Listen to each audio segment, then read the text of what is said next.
covering Northern California. You're watching Action News Now, coverage you can count on. Bringing a railroad back to the Ridge, how one group in Paradise is hoping for the train's return. Plus, your wastewater bill may rise soon. Details about the newly approved rate hike in Anderson. First, though, we are tracking breaking news. A suspicious package forced evacuations right outside Congressman Doug LaMalfa's Chico office. We continue following that breaking news of the mysterious package there here just in North Chico. Yeah, it happened right after noon today. This was reported, and Chico police say that the mysterious package in the end was determined just to be a bag of soiled diapers and some sugar. That was the mysterious white powder that was found with the diapers. Police say multiple agencies, including the FBI, will be investigating, though, because it was an intentional act. Definitely placed here with a purpose. It had a note on it for the congressman, so it was definitely not a misplaced package. It was somebody's intent to obviously close down business today, but we have determined that everything is going to be safe. One of Congressman LaMalfa's employees told Action News Now the office does have cameras, and LaMalfa also issued a statement on the matter saying that a woman dropped off the package along with what was described as a devil-worshipping candle. The scene has since been cleared, and we do have that full statement on our website.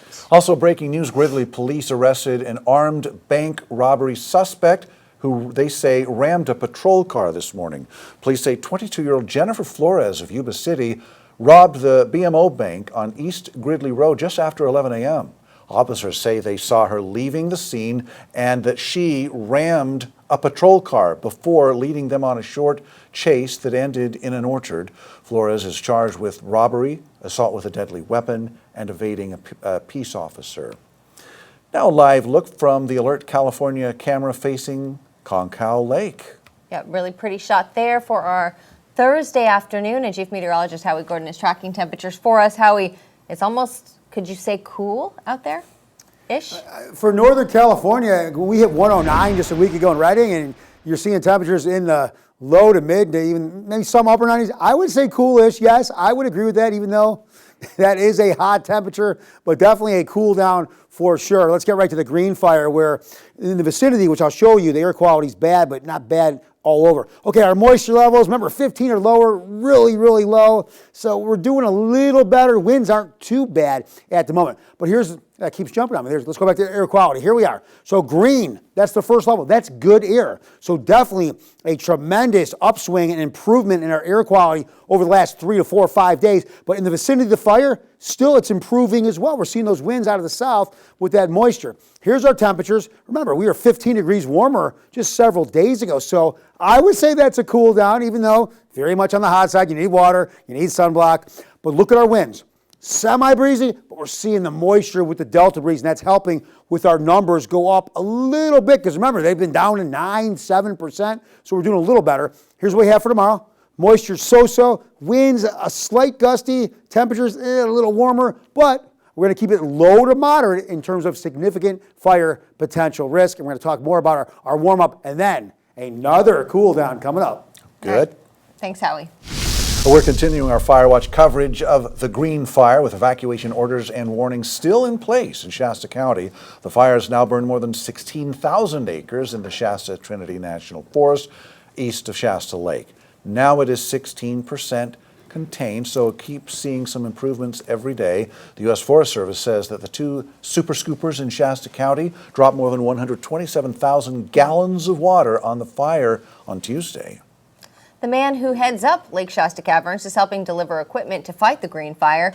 Matt Doyle's using the boat that usually carries visitors to the caverns instead to transport a transmission for a crane helicopter and a forklift right across the lake. The helicopter's been grounded and the maintenance crew's normal staging area had been evacuated. Doyle said he was really impressed by the maintenance crew working in the heat and smoke to get that helicopter back up and running. He says he and his crew will be delivering more heavy equipment in the days to come. The Anderson City Council passed a measure to increase the rates charged on wastewater bills. The council voted 4-1 to pass that motion to raise costs by 65% beginning in August and then another 65% in July of next year. The council decided that the increase was needed for infrastructure improvements, as the wastewater treatment plant has not received a significant upgrade since 1989. There was a lot of opposition, though, with some saying they'd rather see a smaller increase spread across many years. A lot of these people in this audience, I know. They've lived in their homes for a long time. Their sewer bill is going to be higher than their property taxes, mine included. You know, what it's going to make me do is go out and get a second job, or like Kim said, leave the area. Anderson Mayor Susie Boss said the council did not want to do this, but that the city would be greatly impacted if wastewater plant did not get those needed upgrades. New tonight, an arrest for attempted murder in the emergency room waiting area of Oroville Hospital. Police say it happened about 6:15 last night. They arrested Cassandra Roller of Chico, who was being physically restrained by staff members of the hospital when officers arrived. Now, investigators say that without warning, she used a drawstring to strangle another patient in the waiting room, a person who is permanently disabled in a wheelchair. That patient is expected to recover. Police say the two had no known connection and that Roller was under the influence of an unknown drug. New today, an Oroville man who's a serial shoplifter had been convicted of the new felony crime of shoplifting with 2 or more prior theft convictions. Recently, Hugh Johnson Jr. was reported stealing from the Oroville Home Depot and was found with that stolen item at a downtown Oroville park the following day, according to police. The Butte County DA's office says Johnson's been convicted 7 times of petty theft over the past 2 years, and that he has 2 prior strikes for serious and violent felonies back in 2006. He's being held without bail until sentencing on August 13th. Chico police arrested a man for kidnapping, false imprisonment, and felony domestic violence. They say a woman flagged down a passerby at 20th and C Streets about 7 this morning, asking that person to call 911. Officers arrived and say they found the woman with a cut to her arm. Police say she had been taken at knife point and driven throughout the city before she could get away. 34-year-old Misael Ledesma was arrested for the crime. He's also charged with DUI and making criminal threats. 2 major wildfire complexes are still burning through thousands of acres in Siskiyou County. The Marble Complex is holding at 746 acres and is now 65% contained.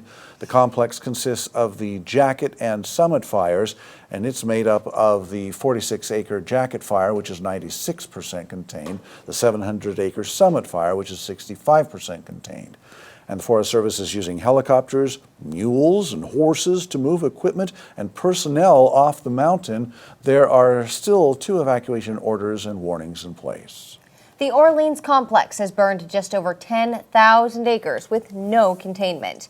2 fires make up this complex, the smaller Red Fire, which has stayed contained at 96%. The Butler fires burned over 9,000 acres with 2% containment. Firefighters held the flames from jumping the Salmon River at the Nordheimer campground. At noon, we told you there would be a community meeting happening right now, but that has been canceled. For a complete list of orders and warnings throughout the area, go to our website, actionnewsnow.com, and just click on the News Links tab. Tomorrow, the Boys and Girls Club of the North Valley, which serves both Butte and Glenn counties, will celebrate its 30th birthday. But a dark cloud hangs over the celebration as the federal government has frozen funding, some of which would be used for the upcoming after-school programs, which could be at risk. Action News Now reporter Jerry O'Lennon went to one of the Chico Boys and Girls Club locations to see what could be lost. The Boys and Girls Club of the North Valley provides a safe, structured environment for children year-round, drawing its largest participation during the school year. Yeah, so for Boys and Girls Club after school services, it's somewhere around 1,300 different members at 11 different sites. Yeah, so we're not just down here in Chico, we're in Paradise, Magalia, Hamilton City, and Oroville. However, the local chapter receives nearly $300,000 annually in federal funds, support that is now in jeopardy. A federal freeze could impact programs vital to working families who rely on the club's after-school services.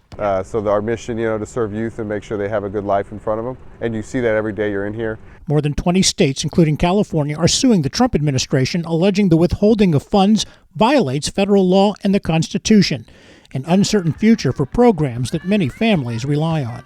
In Chico, Jerry O'Lennon, Action News Now. The Boys and Girls Club of the North Valley told Action News Now that at this point it is unknown if a federal freeze will affect this year's after-school programs. AT&T is offering a $20,000 reward for information leading to copper theft arrests and convictions in California. The company says an alarming rise in copper wire theft and infrastructure vandalism is threatening public safety and connectivity across the state. AT&T alone experienced more than 2,200 copper theft incidents last year. Compare that to just 71 in 2021. Report any suspicious activity like unmarked vehicles or people cutting and removing cables to your local law enforcement, or you can call the AT&T Global Security Hotline. Find that number on our website. A nightmare of a commute for travelers heading north on Interstate 5 in Shasta County this morning. The CHP says a big rig crashed on the Pitt River Bridge north of Redding just before dawn, spilling its load of pipes all over the roadway. Caltrans provided this look from above. The semi ended up on its side, but the driver wasn't hurt. The lanes were closed at the Fawndale exit, but drivers who had already passed that, they were stuck for hours until the wreckage could be cleaned up. The northbound lanes finally reopened 10:30 this morning. We'll show you how one man's dream to bring a train back to the ridge could maybe someday happen. Chico Sycamore Pool is getting a scrubbing. We'll show you the work in progress.